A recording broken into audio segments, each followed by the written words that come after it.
Hey credit warriors, Credit Shifu here. Now if you are a regular following the kind of credit card points and miles sort of scene, you will undoubtedly have heard of the Chase Trifecta, which is a series of 3 cards, normally one of the Sapphire cards, one of the Freedom cards, and one of the business cards, and most commonly it would be the Sapphire Reserve, the Inc. Business Preferred, and also the Freedom Unlimited, and this is called the Chase Trifecta. Trifecta is just a cool sounding word, people like to throw it around, but anyway, you can earn a lot of points this way combining these cards together. Well, since Amex has been upgrading its gold card, and also over the last year actually upgraded point earning on the Platinum, we now have several Amex cards that have suitably complementary earning categories that we can put them together and call them the Amex Trifecta. And in my opinion, so I used to put the Everyday card in this, the Amex Everyday card, but I'm actually going to swap that out for the Amex Blue Business Plus card. So basically this Trifecta is the gold card. Actually, we'll go from most valuable to least. So the Platinum card, the gold card with its new revamped 4X on US supermarkets and restaurants, and the American Express Blue Business Plus card. That is probably the best combination for an Amex Trifecta. So today we are going to do a video, the Amex Trifecta versus the Chase Trifecta, which will earn more points, which has lower annual fees, which gives the best benefits. Let's go. So first up, we have annual fees. Now, the Amex Trifecta will cost you $800 up front in annual fees. So you have $550 annual fee for the Platinum and a $250 annual fee for the Gold card. The Business card doesn't have an annual fee. Now, Chase will cost you $545 up front. So it's $450 for the Sapphire Reserve, $95 for the Inc. Business Preferred, and the Freedom Unlimited doesn't have an annual fee. So on the annual fees, the Chase cards, the combination of Chase cards is cheaper, and so Chase wins. So it's 0 to Amex, 1 point to Chase. Okay, so next up we have credits. This is money back that you get as a statement credit that will offset the annual fees. So with the Amex Trifecta, the Amex Platinum has 3 credits which are very easy to use. The $200 Uber credit, $200 airline fee credit, and $100 Saks Fifth Avenue credit. That makes $500 in value. Then we have the Gold card, which has the $120 dining credit, the $100 airline credit, $220 in value. So combined, that's $720. So deduct that from the $800 worth of annual fees, and basically we have an effective annual fee of $80. Now let's look at Chase. So with the Chase selection of cards, the Chase Trifecta, we just have one $300 travel credit. Very easy to use, so everyone can definitely get it back. We deduct that $300 from $545 worth of annual fees, and we get $245 effective annual fee. So what you notice is that even though Amex has more expensive fees overall, after we deduct the credit, the effective annual fee is lower. So Amex wins this round, and it's 1-1. Now let's look at transfer partners. So for the purpose of this video, we're just going to look at the number of transfer partners. Of course, this is quite subjective because there may be one particular airline that if you live in a certain place, there's a hub for that airline and that's more useful than any other airline in there or whatever, but we're just going to go by the number. So Amex currently has 20 transfer partners, airlines and hotels. Chase has 13 airline and hotel transfer partners. So Amex wins that one. So it's 2-1 to Amex. Now let's look at the sign-up bonuses. So for the American Express Trifecta, the Platinum card currently has a 60,000 sign-up bonus, and the Gold card, the public bonus is 25,000, but through a referral link, which most people know about, you can get a 50,000 point sign-up bonus. So 60 plus 50, and by the way, the business card doesn't have a sign-up bonus, so 60 plus 50 is 110,000 points. Now let's have a look at Chase. So the Sapphire Reserve has a 50,000 point sign-up bonus. The Inc. Business Preferred has an 80,000 point sign-up bonus, and the Freedom Unlimited has a 15,000 point sign-up bonus. So we add those all together, and it takes us up to 145,000 points you can earn from the sign-up bonuses on the Chase Trifecta. So Chase definitely wins this round, and that brings it to 2-2. Now let's look at the highest earning rate for points. Now the Amex Trifecta definitely wins this with the highest earning rate of 5x on air travel on the Platinum card. The Chase card, the Chase Trifecta that we're looking at, the highest earning rate is 3x. Now, you could say, hey, but the Freedom card, not the Unlimited, but the regular Freedom, has 5x. It does, but it is limited to $1,500 in spending each quarter, and also that's not the card we decided to use in this example.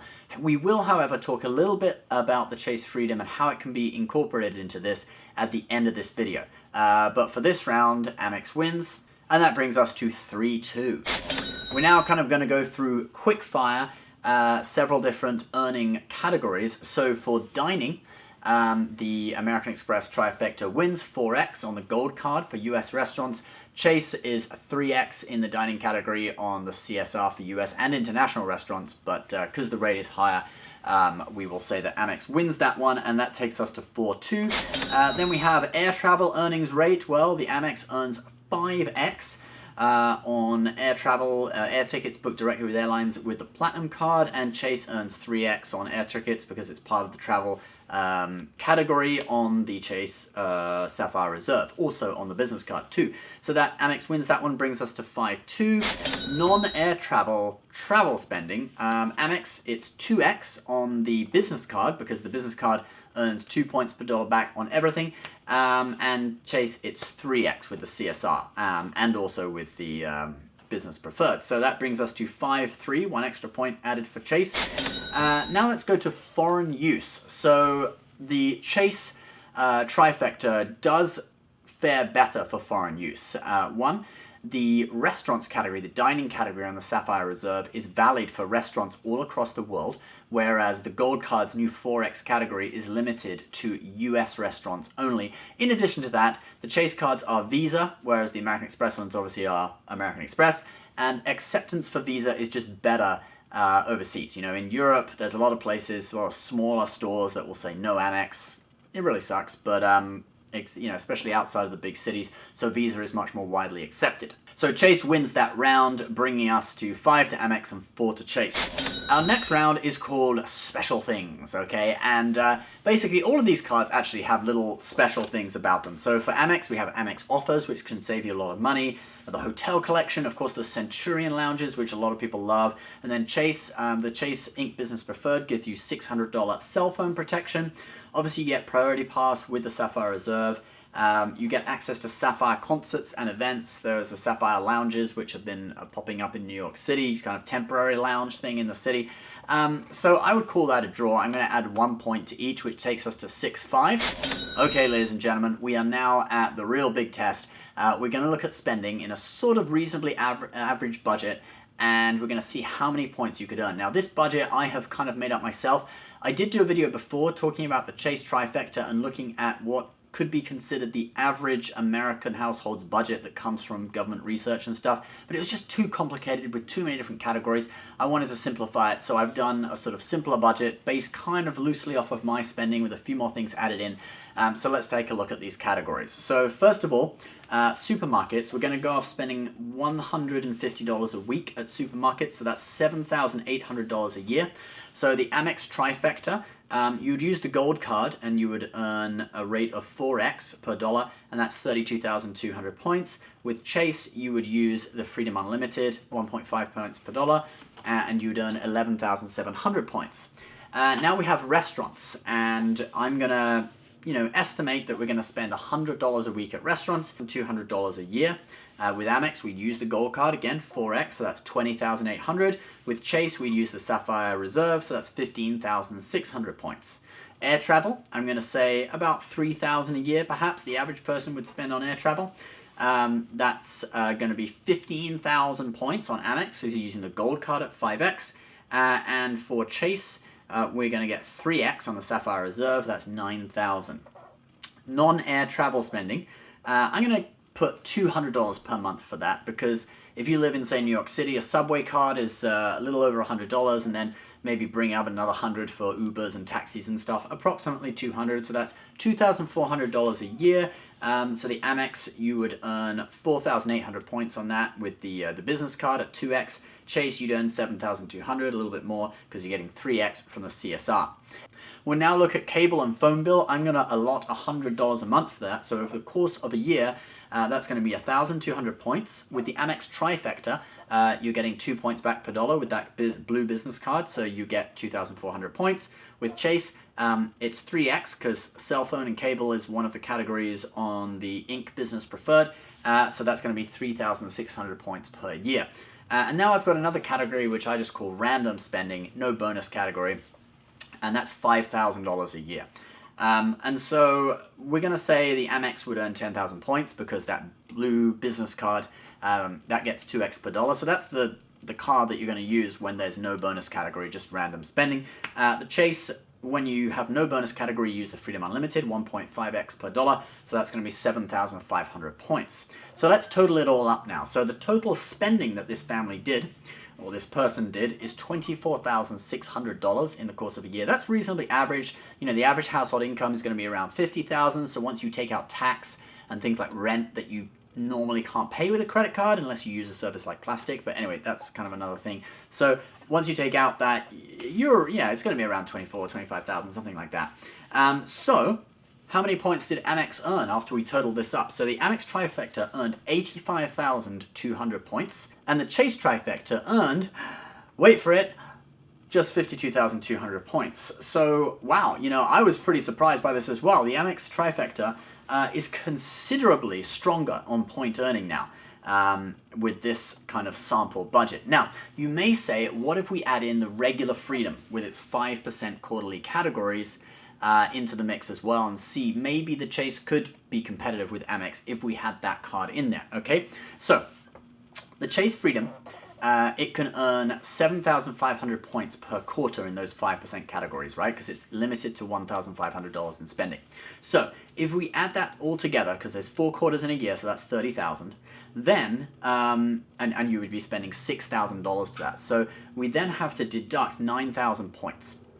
Because spending $6,000 on the Freedom Unlimited, it would earn you 9,000 points, but we're doing that spending on the Freedom now, so we need to deduct the number of points we would have earned on the Freedom Unlimited. So 30,000 minus 9,000 takes us to 21,000. If we add that to Chase's total of 52,000, we get 73,200. So we're still behind the Amex Trifecta by, about over 10,000 points behind.